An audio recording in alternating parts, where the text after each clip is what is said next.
And good morning, everyone. Welcome to This Day. Good morning. Today is Tuesday, April 2nd, and it's National Peanut Butter and Jelly Day. Yeah, there you go. So we're going to give you the history of that. Yeah, I know. You just said you had peanut butter this morning. I did. Excellent. Yes. Yeah. And today we got a good lineup on our show. I sat down with our new CEO, Jeff Parker, and got to know him. What a nice guy. Good to have him on board. Also, we have Tony Berrien today with the Hearing Well Club. They have an event, a meeting coming up in just a few days. She'll tell us all about that. Then, this is a really unique partnership. It's called a Taste of Nature Garden Tour, and it's done with the Gate 11 Club. And the city of Laguna Woods is to raise money for the city's library. So we have Carol Moore on along with another guest to talk about that. And then just an outstanding program that you'll learn all about. Camp Kesem and the local chapter here at UCI, and just an absolutely wonderful program. It is, and we'll tell you a little bit about that in just a bit. So this morning our meetings are the GRF regular board meeting will follow our morning broadcast at 9:30, and that will be in the boardroom. And then we also have the third finance committee meeting, and that will also be in the boardroom, and that will probably start around 1:30. All right, so National Peanut Butter and Jelly Day. Well, the average American will have eaten over 2,000 peanut butter and jelly sandwiches by the time they have graduated from high school. And I think the number just keeps going and going. Peanut butter was considered a delicacy in the early 1900s and was only served in New York City's finest tea rooms. In May 1896, an article published in the Good Housekeeping magazine urged homemakers to use a meat grinder to make peanut butter and spread the result on bread. That same year in June, the culinary magazine Table Talk published a peanut butter sandwich recipe. It is thought to be that the first reference of peanut butter paired with jelly on bread was issued in the United States was by Julia Davis Chandler in 1901. In the late 1920s, the price of peanut butter declined and the sandwich became very popular with children. According to the Peanut Board, believe it or not, there is a peanut board, during World War II, both peanut butter and jelly were part of the United States soldiers' military ration list. In 1968, the J.M. Smucker Company introduced Goober, a jarred product which combined alternating vertical strips of peanut butter and jelly. So there you have it. Peanut butter, and there's the Goober grape, which I know a few of us here really like that. So there you have it, Peanut Butter and Jelly Day. Ken, yeah, I love. How many now? If you eat peanut butter now, peanut butter and jelly, then you must be like at 4,000. I know. I really do like peanut butter and jelly sandwich. Now I like either grape or strawberry. Yes. Even though my favorite jelly is probably not boysenberry jelly, but to me on a peanut butter and jelly sandwich, it's strawberry or grape. So. Got to buy more peanut butter. I ran out of it. Yeah, you ran out. You got to get more. So I got to remember that. All right. Today is sort of a transitions day. We're going to be partly cloudy to, as we get to the evening, a little probably mostly cloudy. Now, as we go forward, we are looking at, now this, the rain is kind of going to dance around a little bit here about when it may come in. Right now, it looks like it could be late Wednesday overnight into Thursday, or maybe not until Thursday morning. But this shouldn't be a lot. As you see right now, 20% Thursday and Friday, 30% on Saturday, and this really should not be a whole lot of rain, but it's exactly, if it comes in like it should, this is the kind of spring rain that we want. So tomorrow is still a possibility. I didn't put it in yet because I think it's going to be more North LA County. It may not reach us till late tomorrow night, but that could change. And then on and off Thursday, Friday, and Saturday, kind of one of those days mixed with a little sunshine, mostly cloudy, a little bit of rain here and there. Then as we make our way by the next Sunday and Monday, we're going to skyrocket back up. By Monday, we should be about 85 degrees. So on Sunday, we're going to see that high pressure build back in again like we had last weekend. But for this week, everything's down, and really today is kind of a normal, as far as temperature, day for the first part of April. Let's look around Orange County and beyond today. And those clouds are, like I said, are going to roll in a little bit more as we get to the evening and then certainly overnight. But still very pleasant out today. North Orange County, Up in the Disneyland area, Knott's Berry Farm area, around 70 degrees. Beaches will average about 65, everywhere else in the upper 60s.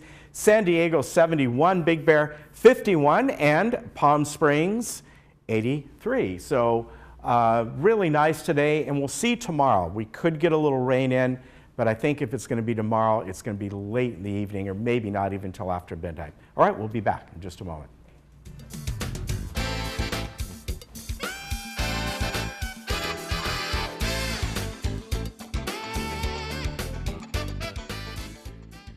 Looking for a change of scenery? You don't have to play golf to enjoy all that 19 Restaurant and Lounge has to offer. From a delicious breakfast menu to our delectable lunch and dinner specials. At 19 Restaurant and Lounge, there is something for everyone. Relax with your friends and family and take in the beautiful view from our spacious patio. Or enjoy a cocktail and appetizer in our lounge. 19 Restaurant and Lounge is a great place to socialize, enjoy a meal, or simply take in the view. Join us 7 days a week and experience Laguna Woods' exclusive dining experience.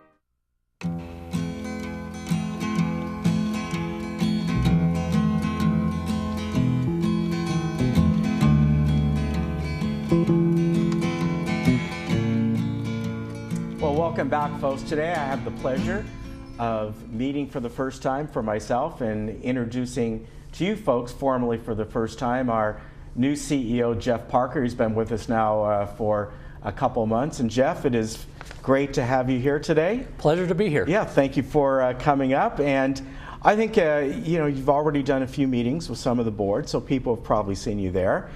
But you've been here, you got here in about mid-February, am I right? Right. Beginning of February, had a chance to sit in all the board members now and got to know them, and then sat through all of the board meetings so far, one rotation and starting on another one. All right, so let's go kind of backwards from where you were right before this. I was previously the city manager of the city of Tustin, just up the freeway here. And that's a great city. Yeah, I've been there for 7 years. Previous to that, a couple other city management responsibilities in the Southern California, city of Claremont and city of Walnut before that. So been a manager for about 27 years and been in the business for 35. So how'd you get into this business? Because I understand that originally you were thinking about another profession. Well, I got a bachelor's degree in political science and thought I was going to go to law school like everybody else at that point in time, and ventured off to just get a job and landed a job in an insurance company as a management trainee. But after about 3 months in that, I figured, it's not the place for me, and went on to go earn my master's degree in public administration and got into local government at that point in time. So you went to UC Santa Barbara? UC Santa Barbara for undergrad and Long Beach State for graduate school. All right, and you didn't want to stay up in Santa Barbara? It was a tough choice to leave. it's a great place. It's beautiful up there. So a little bit more about your personal background. Well, I actually grew up on a ranch. My dad was superintendent of a very large citrus ranch in Ventura County. So I was a farm boy as I was getting raised up. And then realized that was too much work as far as labor-wise, and decided I wanted to use my brain a little bit more than my brawn. So went off to get my bachelor's degree, and from there on. I think that's really neat, because a foundation, of course, of Southern California is the citrus industry, and certainly used to be, and I think that's kind of neat. Well, what did you guys grow there? Well, basically it's orange, lemons, and avocados. Okay. That's Valencia oranges, right? Yep. Yep, there you go. So, I was reading this article about you that was both in the Register and then our employee newsletter here. And in both articles, you talk about what happened to you a few years back when you had a tumor. Yeah. About 12 years ago, started noticing some hearing loss, and more importantly, had some severe vertigo, dizziness. Okay. And went through some specialists, ended up at the House Institute down in Los Angeles, fairly well known about dealing with hearing issues, and found that I had what was called an acoustic neuroma, which is a non-malignant, luckily, tumor near the brainstem that was basically damaging my balance nerve and basically ended my hearing on my left-hand side. So obviously they were able to remove that. And after that, did it take you some time to adjust to that? Yeah, the learning curve, which I thought wouldn't take long, I thought I was in pretty good shape. It actually took me about 8 weeks to get back to work. I had to learn my full balance, literally walking balance, which took a lot of exercise and rehab to do that. And then luckily, part of the surgery included putting in what's called a Baha implant, which is a hearing device that can be attached to the skull and allows for noise and volume to go from one side of the ear skull to the other side, which is pretty creative. All right, that's similar to a cochlear implant? It's very similar, but it's just a smaller version of it. Oh, okay, very good. Well, we have a great Hearing Well Club here, and Tony Barry would be very interested, maybe have come by and be a guest speaker sometime. Probably would be interested in doing that. Yeah, I think that'd be fantastic. So you haven't been here too long, but what is your first take of this community? Well, I think one of it is it's an amazing active community. It's got every club imaginable, and the services and the amenities that we have in the organization and in the community are just wonderful. I mean, from golf to pickleball to tennis, you name it, you can do it here in this community. And I think that's what the residents really enjoy about the village. So that's the great thing. As far as just the people, they've been very, very gracious and open and welcome to me being here. So I really appreciate that. Well, your predecessor kind of set up over the previous 2 years a lot of some changes and brought in some great staff. And I'm sure you've been here a couple months now. You've had a chance to get to know them. What are your impressions? Well, I totally agree. I think one of the things that Brad did and one of the things I want to continue is developing a really good staff. Brought some really sharp people in, some people that had already been here. I've always said you got to get the right people on the bus, and then more importantly, put them in the right seats in the bus. And that's what I'm working on, and we're going to continue to grow in that area. What about in general, some of the things you have seen in your short time here that you would like to maybe move forward a little faster, or something that you see that you might want to change?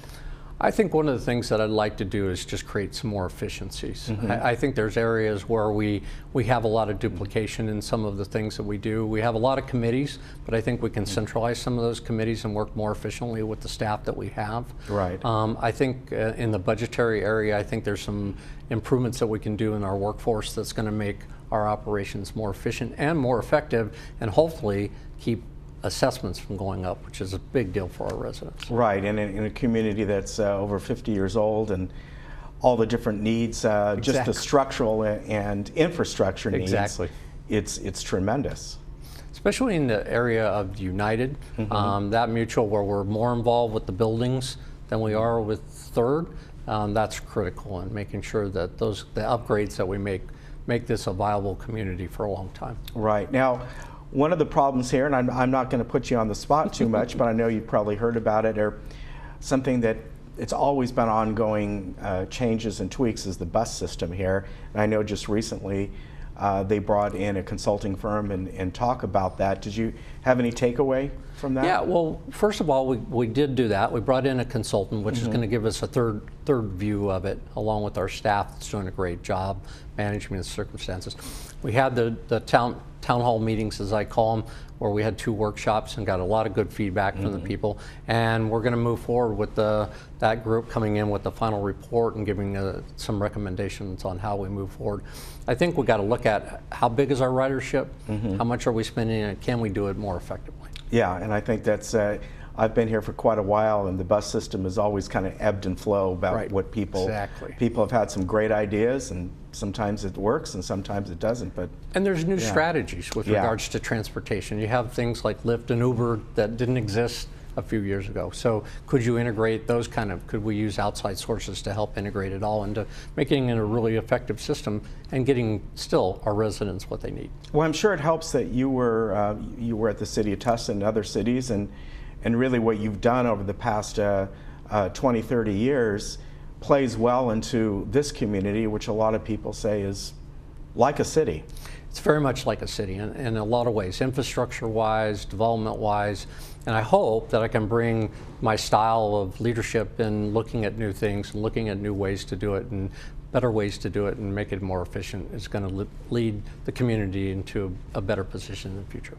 All right, thank you very much, Jeff. It's been a pleasure. I really appreciate you coming on. And you know, part of being CEO, you got to come on every few months or so, and we'll get updates for you. I'll look forward to that. Sounds great. Thank you. All right, thank you very much, and we'll be right back.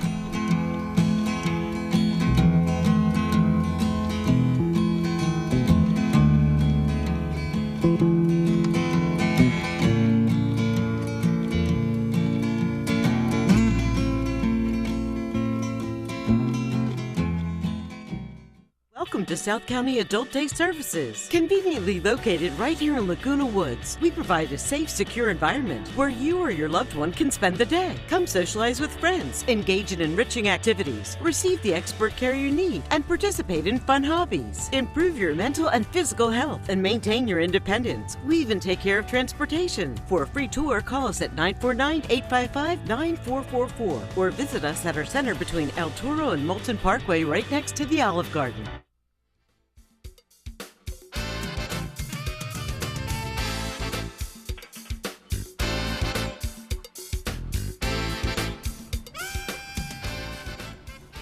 With me right now from the Hearing Well Club is their president, Tony Berrien. And Tony, today we are going to talk about your upcoming meeting, which is a week from today. So it's going to be happening on April 9th. And this one is about alerting devices for the hard of hearing. So welcome.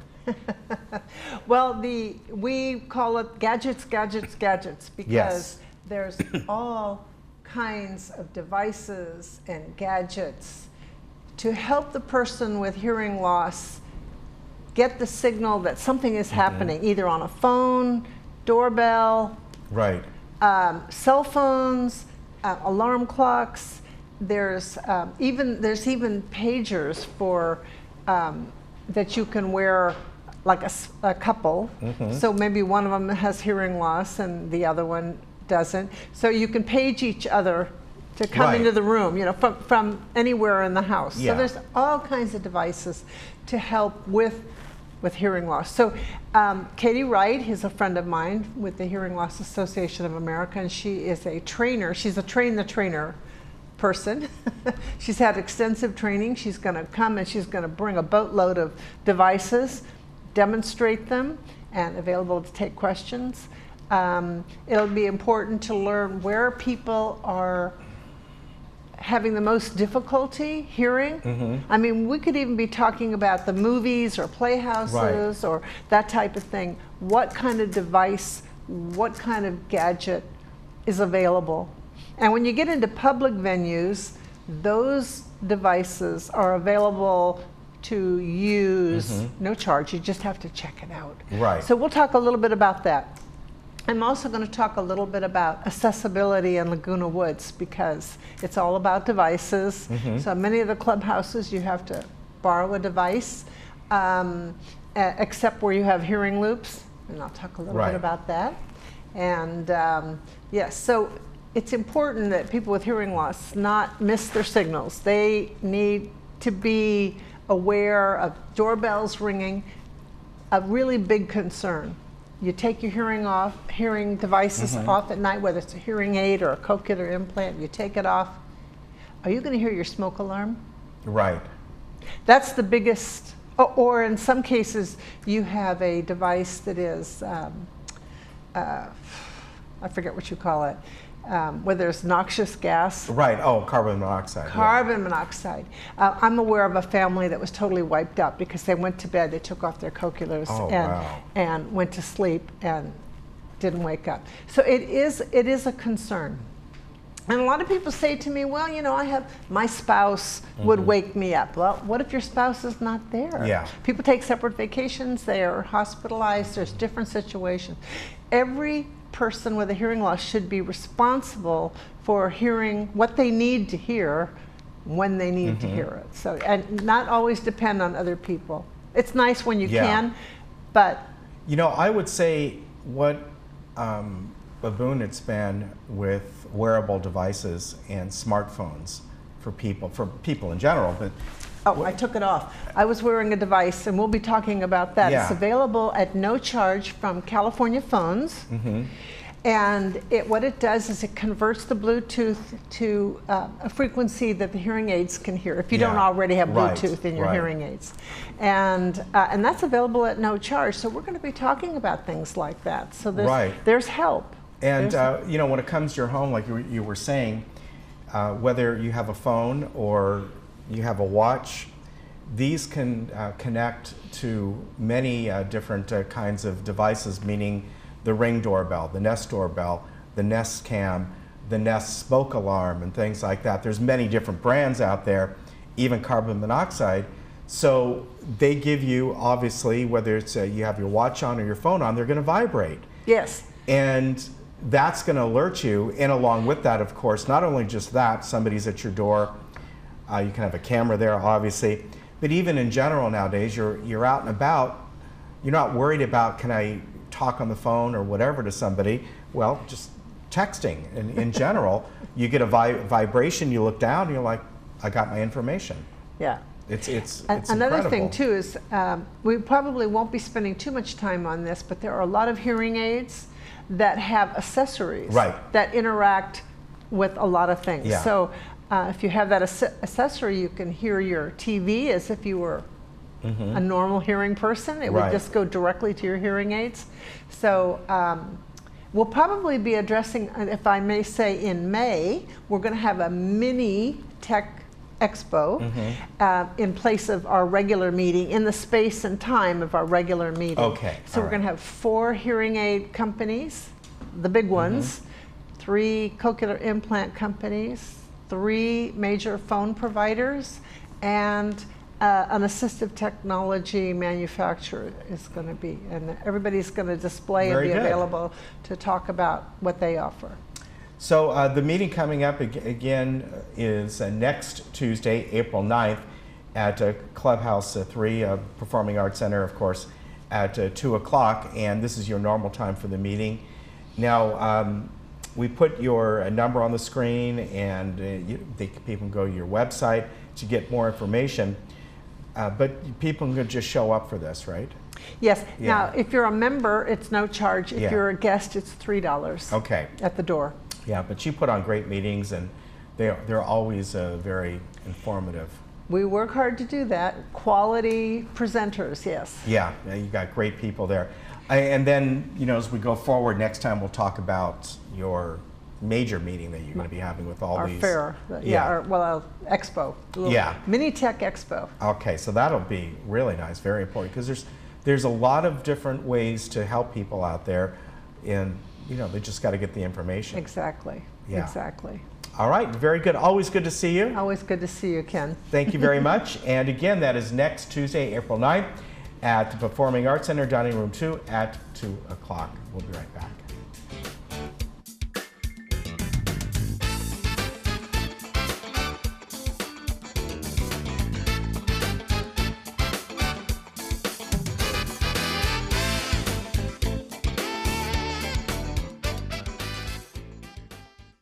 Through my window, I see the first sunlight, and I feel the warm ocean breeze. I see the waves that lulled me all night. That's what my window brings me. Look at this. That view is $1 million. It's amazing. We can look at these kinds of places within our budget. You don't have a bad view from here anywhere you look. It's all about the view. Sunday night is beach night. Sunday night at 8, only on HGTV. Hi, I'm Tim Moy. I'm your Chief of Security for Laguna Woods Village. I'm with Ray Gross, who serves on the GRF board and is also the chairman of the traffic hearing, which convenes monthly. Hey, today we're talking about golf cart safety. We've got about 1,300 golf carts in the village, and you can see the one that's behind us now. But there's actually a difference between golf carts and golf cars, and there are two, and the Department of Motor Vehicles describes both very specifically. We'd like to cover a few safety tips when operating a golf cart, and this applies to both golf cart drivers and other residents, because you're going to be sharing the road within the village. Since it's unique in this village, you have to understand when and where you can drive a golf cart. And remember, the speed limit is 15 miles an hour, and that's inside the village, not on the main street. weight of less than 1,300 pounds, no license is required. Any non-resident operating a golf cart must be at least 16 years old and accompanied by a resident. Cannot be driven on roadway outside the village except crossing intersections. For a golf car, the maximum speed is 25 miles an hour. Its weight must be less than 3,000 pounds. A driver's license is required, and a golf cart is not allowed on the golf course.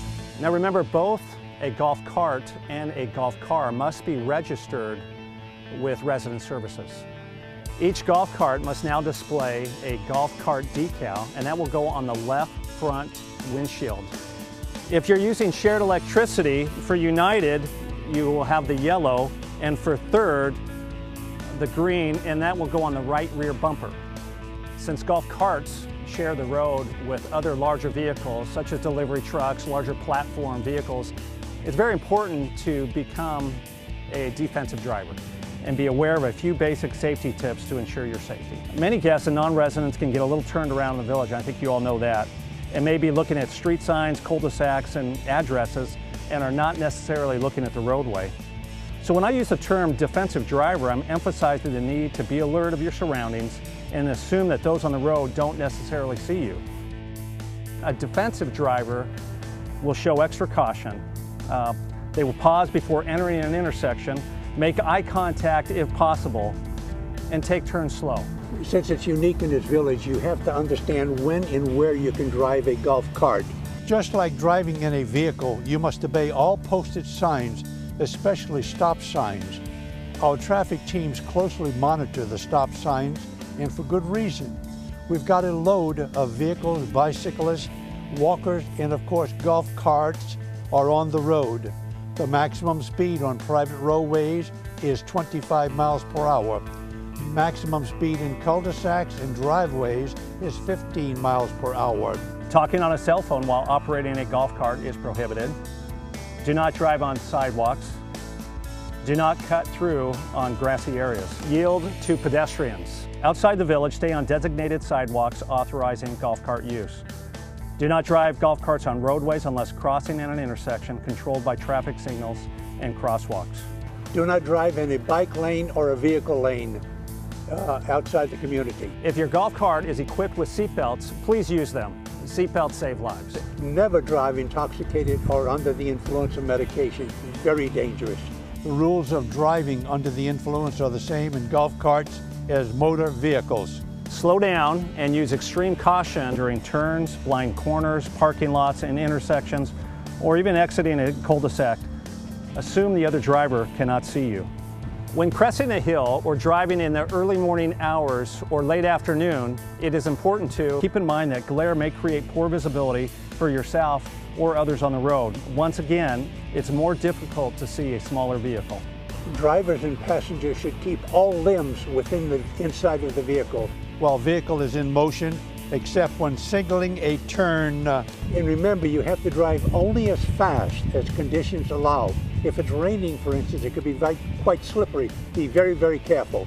If there are other vehicles in your way, slow down. Reduce speed when driving down hills, making turns during inclement weather, wet roadways, or when visibility is limited. The City of Laguna Woods has published a map of the areas where golf carts are allowed to drive on sidewalks outside the village. Now, this map is very helpful for residents who are new to the community or who have recently purchased a golf cart. But just as a reminder, golf carts are not allowed to drive anywhere on the roadways of El Toro, Moulton, Paseo de Valencia, or Santa Maria. If you look at this map, you'll see the thick blue lines are sidewalks designated for golf cart use. On El Toro Road between Gate 7 and the horse stables entrance. On El Toro Road east of Moulton by City Hall and to Mother's Market. On Santa Maria between Gate 7 up to Moulton and south to Gate 16. This map also provides arrows for where you can cross at marked intersections. Those are identified by purple arrows. For those living within United Mutual and use gates 1, 2, 3, and 4, you can drive your golf carts across Moulton to Via Campo Verde, drive up and around by the service center, down the roadway past the horse stables, and then use the sidewalk on El Toro to gain access to the Stater Brothers Shopping Center, or use an intersection to access Gate 7, or even the community center. Using the map as a guide provides you access to the entire community and nearby stores. When parked, keep your charger at least 6 inches off the ground and never leave your extension cord unattended. If you have any other questions about golf cart safety, please give us a call at Security 580-1400. And remember, let's be safe out there.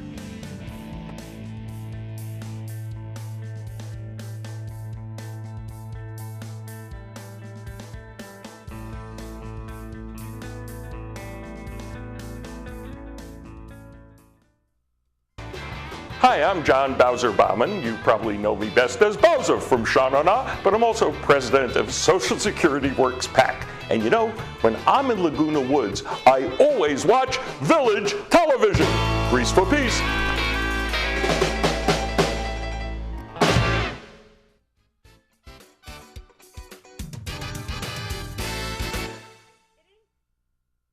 You're going to be fine.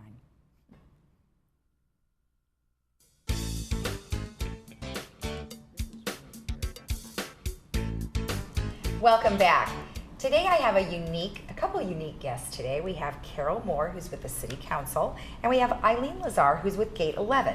Now the two of them have come together and they are going to put on a really fun thing called a Taste of Nature.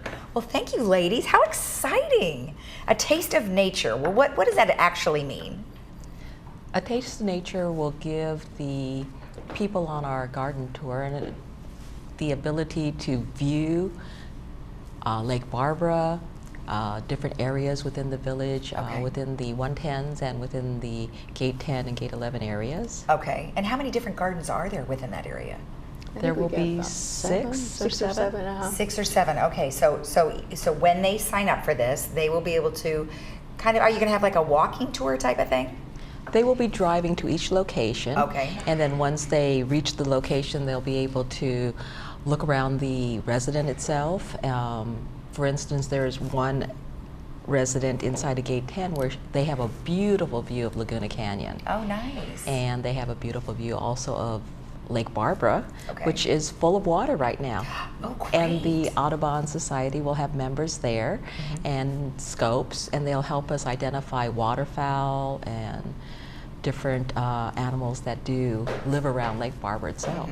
There must be an awful lot of flowers, obviously, with all the rain. So are you guys getting a lot of butterflies?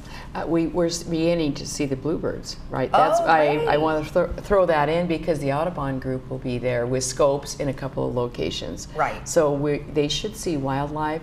They'll see unique areas of our community, which is a paradise in and of itself. And we think it's going to be quite lovely. And then we'll have some refreshments. So it's a taste of nature. Okay, so now when they call and get their reservation, it's including seeing the gardens, and you said refreshments, and then everybody will be kind of staggered at different gardens, right? That's how you guys wanted to set that up?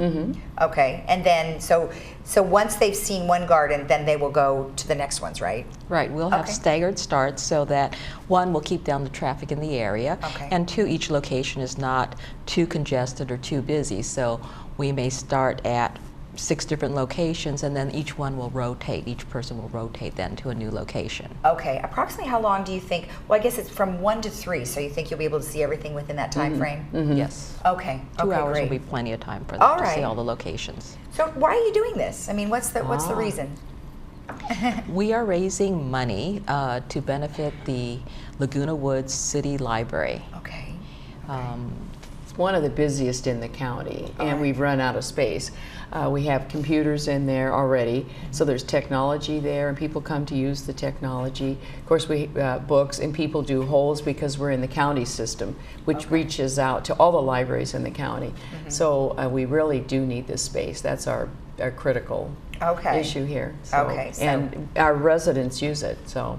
Oh, that's great. That's great. So all of the monies raised will go towards what you just mentioned, correct? I'm glad you said that because it is tax deductible. This is a contribution to the library, and it gives you an opportunity. You will be noted as a contributor. You can deduct it from your taxes, and in addition, you have the opportunity to enjoy all these things. That's great. All right, let's talk about when it is. It's on Sunday, May 5th, and that is from 1 to 3 p.m. And the only way that you can participate is to contribute your $30 by calling 949-465-9716 or 949-639-0500, Which correct? is the city. That's the city. It's the city. Okay, so either number will work just fine, but you do have to call because reservations are limited, right? You bet. Okay, all right, perfect. Anything else you'd like to say about it? I think that you're going to find this really fun because you're going to see your neighbors and your friends. You have the opportunity to see wildlife that you may be around you and you missed it. Right. And in addition, you have some lovely spots in the village that you may be unaware of. Some of these views, one of them, you want to describe the one at Lake Barbara, which is more full than it's ever been in 15 years. You want to tell about that one? Right now, when we moved here 5-6 years ago, Lake Barbara was fairly dry, and it has been because of our drought. Right. And going there the other day, there's waterfowl, and it actually looks like a lake. I've never seen it that beautiful before, and it's just a sight to behold. It really is. Oh, it sounds very exciting. Well, good luck to you guys. I hope it all works out well, and you raise enough money for your space. Thank you so much for having us on. You're welcome. And remember, that event will be on May 5th, and you can call 949-465-9716 or 949-639-0500. We'll be right back.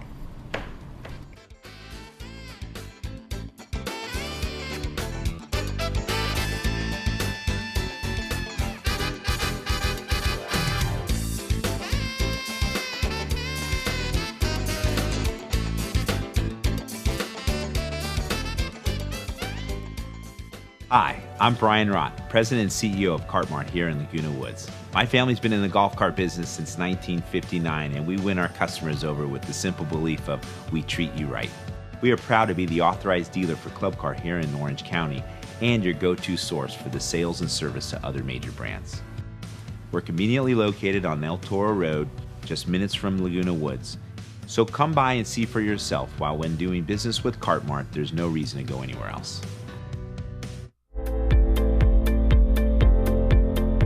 I choose to let someone else do the cooking.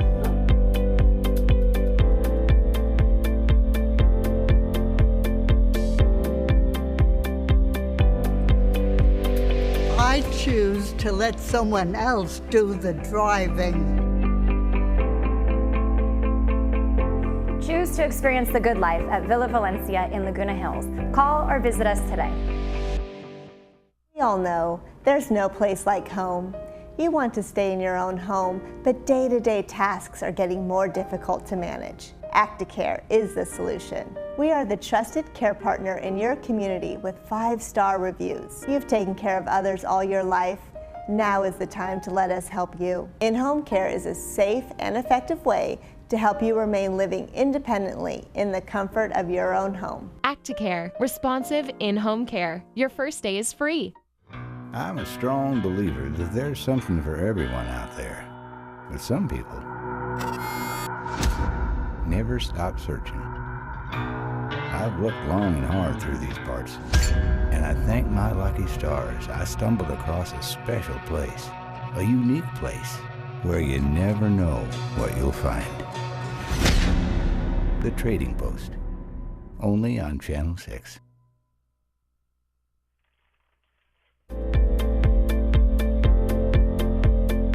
I choose to make friends out of neighbors.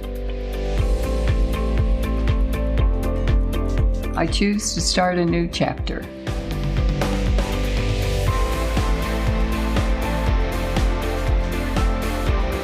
I choose to live an active lifestyle. Choose to experience the good life at Villa Valencia. Call or visit us today.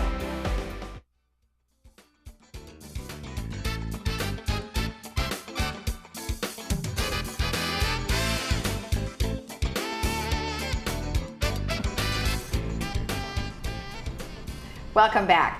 I have Ray Peanut Mashad here from Camp Kesem, and she's going to tell us what the peanut is all about. But most importantly, Tell us about Camp Kesem. Well, welcome. Thank you for being on. Thank you. So to start, we all pick camp names. So it's kind of to keep you anonymous and to keep the kids get a camp name and we get a camp name. So aside from that, it's kind of to create the magic. So Peanut is a family nickname, so it just made sense for me to pick that. So when I go to camp, I'm known as Peanut to everyone. Okay. So that's why you have that in my professional Camp Kesem name. And Camp Kesem is a national community in the United States driven by college students. Okay. And we put on year-long different activities for children who have been affected by a parent's cancer. So it's anything from, you know, like a friends and family day is when all the campers and families get together with counselors and we just host a picnic and play in the park and give information, to our week-long overnight camp, which is completely free of charge to the kids. Okay. All right. Let's talk a little bit about how Camp Kesem came about. Yeah, so Camp Kesem started when a group of people decided that there were a lot of organizations to support people with cancer, but there weren't actually a lot of organizations to help family members affected. Okay. So they wanted to focus more on, you know, especially the children whose parents get diagnosed and the parents are going through treatment and dealing with all of this, and the kids are struggling as well. So there's a lot that happens to them and they need support. So Camp Kesem, Kesem's actually a Hebrew word that means magic. Okay. So it was started by a Jewish organization and they started Camp Kesem, and we've grown to have on different college campuses across the country. Okay. Our own, so there's UC Irvine Camp Kesem. We have our own club, and we support the kids in our area whose parents have been affected, and they come to us and we host activities and a camp for them, and it just kind of helps them, you know, have that normalcy and support of a community of people that have gone through the same thing. Okay. I know this weekend you guys are having a big fundraiser. Yes. Tell me a little bit about it. Yeah, so this weekend is our Make the Magic Gala, and that's going to be on Saturday. We're super lucky and it's completely sold out, which is really exciting for us. But it's our biggest fundraiser of the year. So it's a night where we get together with donors, supporters, people in the community, and we all get together for one night of food and games, a silent auction, for the sole purpose of raising as much money as we can. So everyone's there for the same reason. We're hoping to raise $19,000 this weekend to really get us to our end goal, which is $75,000 to cover the cost of camp, to make everything absolutely free for the kids. Now, is that camp just that amount of money covers just like 1 week of camp? It does. So it year? covers 1 week of camp every year. It also covers anything we do year long. So anything we do for the community. So when we have our friends and family day, when we have different activities that we do, it covers camp supplies. So everything from the actual camp itself, food and lodging, to jackets and sleeping bags and things that kids might not have, so that the entire, you know, camp itself can be all inclusive and paid for. That's great. Yeah. That's great. Tell me where Camp Kesem is. Camp Kesem is held, so the UC Irvine Camp Kesem is held at Teresita Pines, the Lions Camp, which is in the hills of LA. So there's different organizations, different Camp Kesems in the California area. Okay. And that's where ours is held, and I believe UCLA as well. Oh, okay. So our camp is going to be inland of LA. Okay, perfect. And we have it. Oh, okay. So you meet in, where did you say, Great Park? We meet in OC Great Park. Okay. So everyone who's applied and gets accepted, we all meet at a central location, and then there's buses that take you up to camp, and it's a whole weekend up there. All the transportation and everything is free. We also have like mental health professionals and nurses up there, so everything that you could need at camp, any support the kids need, is all there for them. So if you guys were looking for volunteers, who would you be looking for? I mean, would the people in our community be able to help as well?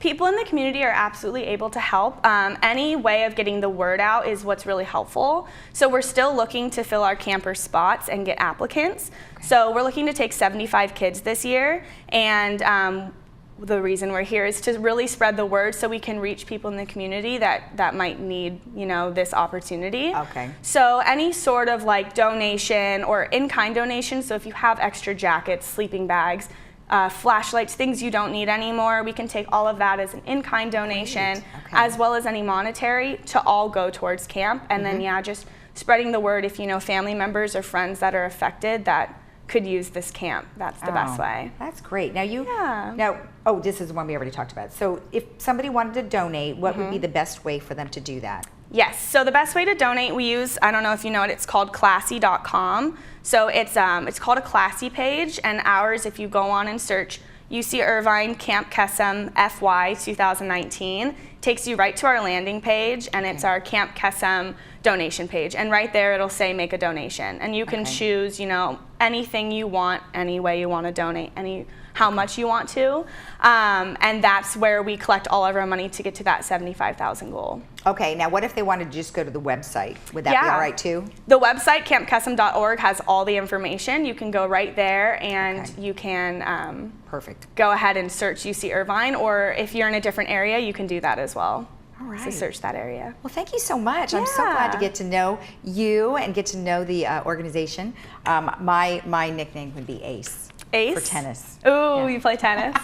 I love it. So Susie goes, oh, you should do Ace. That'd be a good one. But, that is a good nickname. Thank you so much. It's nice to meet you. Thanks so much.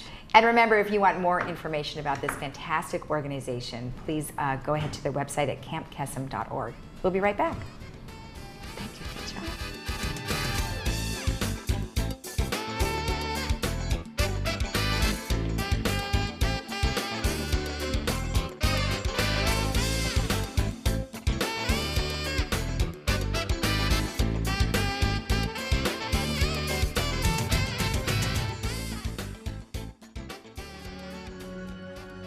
What lies inside all of us is more than data.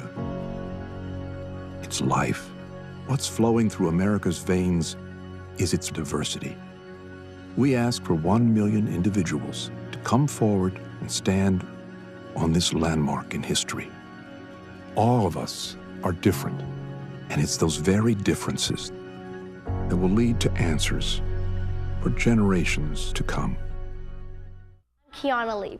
Today, we're talking with Dr. Christine Chung. Today's topic is gum disease. Doctor, what do we need to know about gum disease? Mom. Oh, I'm sorry. Gum disease is an infection of the tissue that support and surround your teeth. It's a major cause of tooth loss in adults, but it's an easy fix. Thank you, doctor. So don't wait, people. Come on in and get your 7-day dental smile. Did you know that we are living longer, healthier lives than ever before? And did you know that social interaction, brain stimulation, and exercise improve your quality of life? Did you know the Saddleback College Emeritus Institute offers 200 tuition-free classes to older adults in South Orange County? With over 30-plus locations between Lake Forest and San Clemente, it has never been easier to take advantage of your third act of life. Sign up today. The Santa Ana Zoo goes beyond animal attractions. They are committed to providing recreation and education while highlighting the message of conservation. I caught up with Lauren Berg, educational specialist, to learn about their education programs. We are in Exploration Outpost, and I've caught up with Lauren, who's going to tell us a little bit about the volunteer and education programs. So, very fun area that we're in, and you said this is where some of our educational programs happen, right? Yes, this is actually one of the really popular places for our education programs, including our Zoo Explorer. We use a lot of volunteers. We would not be able to do our education programs without our volunteers, and they range in backgrounds, ages, and abilities. Our docent program and our interpreters are the main ones that help us with those programs, and we absolutely love retired teachers and other people who just love kids and animals and want to come share the zoo with that next generation. So what are some of the requirements as a volunteer? So we don't have any starting requirements. You don't need to have a background in education or a background with animals. We do all of the training. We just ask for a lot of enthusiasm. And of course, availability while the zoo is open, because most of our programs take place during the regular hours of 10 a.m. until noon, but we also have volunteer opportunities throughout the entire day from 10 a.m. until 5 p.m. And what are some of the things that they would be doing? Sure, so the very first requirements for our volunteers is attending an orientation. We have orientations on the first Saturday of even-numbered months, so every other month. And we have volunteers that help with education programs, leading students around the zoo and doing activities. We have volunteers in our farm, helping people interact safely with the goats and the sheep and our other ambassador animals. We even have volunteers that help out our animal services staff if they're looking for something more physical. And if somebody wanted to participate as a volunteer, can they just go to your website? Exactly. All of our information about volunteering is on santaanazoo.org. Under the support tab, they can click on volunteer at the zoo and find all of the information they need. Okay, perfect. And then, here we have this exploration point here. What are they going to find here? So here at the Exploration Outpost, you're going to find our reptiles and amphibians. We get a lot of guests that are afraid of snakes, and we have 2 big, beautiful boa constrictors here at the zoo. And it's a great opportunity for people to kind of face their fears, and also for our volunteers to give some conservation messaging and help people get past those myths and realize that these animals are really important to our environment and have benefits for people as well. The Santa Ana Zoo is located right off the 5 freeway off 1st Street on Chestnut Avenue in Santa Ana. Very simple to get to. The zoo is open 7 days a week from 10 to 4, closed major holidays. There is a senior rate, 60 years and over, of $9. Wheelchairs and electric scooters are available for rent. For more information, visit their website at www.santaanazoo.org. Get out and live your life with the Buzz Around XL travel scooter from Golden. The Buzz Around is fun to drive with a tight indoor turning radius so you can go just about anywhere. It's also so easy to charge and offers all-day range so you can go further. The Buzz Around even has more leg and foot room for all-day driving comfort. Be safe with the XL's ultra-bright LED headlight. Plus, the Buzz Around XL can be easily taken apart into several lightweight pieces. See for yourself just how easy and affordable mobility freedom can be. Are you looking for a better way to manage your medication? MedBox by AmeriPharma has redefined the pharmacy experience. No more pill organizers and vials. When we fill your prescriptions, you get all your medications conveniently packaged by the dose and delivered to your door at no additional cost. This means no change in insurance, copays, or out-of-pocket expenses. Call our specialists today and discover the new way of pharmacy. MedBox by AmeriPharma.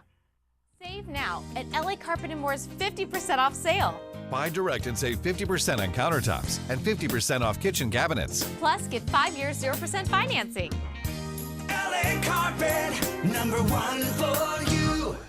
Save now at LA Carpet & More's 50% off sale. Buy direct and save 50% on countertops and 50% off kitchen cabinets. Plus, get 5 years 0% financing. LA Carpet, #1 for you.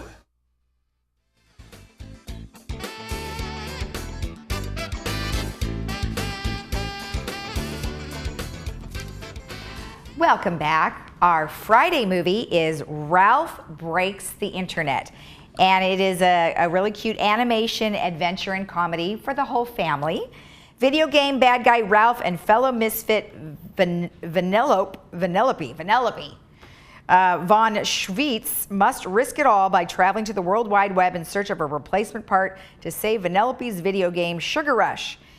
In way over their heads, Ralph and Vanellope rely on the citizens of the internet, the netizens, to help navigate their way, including an entrepreneur named Yes, who is the head algorithm and the heart and soul of trend-making site BuzzTube. Well, that's a lot of crazy words in that.